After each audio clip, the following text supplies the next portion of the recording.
പ്രിയമുള്ളവരെ നമസ്കാരം. ഇന്ന് ചോളം പുഴുങ്ങി മസാല തൂത്ത് കഴിക്കുന്ന ഒരു വീഡിയോ ആണ്. നമ്മൾ ഊട്ടി, കൊടൈക്കനാൽ, മൂന്നാർ എല്ലാം പോകുന്ന വഴിയിൽ ഓരോ സ്റ്റാളുകളിൽ ഇങ്ങനെ ചോളം പുഴുങ്ങി കൊടുക്കുന്നത് നമ്മൾ കണ്ടിട്ടുണ്ട്.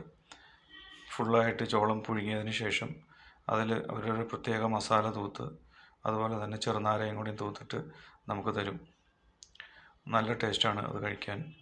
അവരുടെ പ്രത്യേക മസാലയും പ്ലസ് അതുപോലെ തന്നെ ചെറുനാരയും കൂടി തൂത്ത് നമുക്കതിനകത്ത് അവരുടെ ഒരു പ്രത്യേക ഒരു പാത്രം ഉണ്ടാക്കി തരും. അതായത് ഈ ചോളത്തിൻ്റെ തന്നെ ഒരു ഇലയായി അതിനകത്ത് പാത്രമാക്കി വെച്ച് നമുക്ക് തരും. നല്ല ചൂടോടെ ആ സാധനം കഴിക്കാൻ നല്ല ടേസ്റ്റാണ്.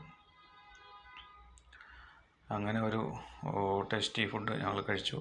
അതിനെക്കുറിച്ചിട്ടുള്ളൊരു വീഡിയോ ആണ് നിങ്ങൾ കാണുന്നത്. ഇതാണ് ആ ചോളം പുഴുങ്ങിയത് കൊണ്ട് നല്ല ചൂടനെ തന്നെ നമുക്ക് കിട്ടും. നല്ല ടേസ്റ്റിയായിട്ട് കടിച്ച് നമുക്ക് തിന്നാം. ഇനി നിങ്ങൾ എവിടെയെങ്കിലും പുറത്ത് പോകുന്ന സമയത്ത് ഇങ്ങനെ ചോളം കണ്ടു കഴിഞ്ഞാൽ അത് ട്രൈ ചെയ്യുക. ഈ ചാനൽ ഒന്ന് സബ്സ്ക്രൈബ് ചെയ്യുക പ്ലീസ്.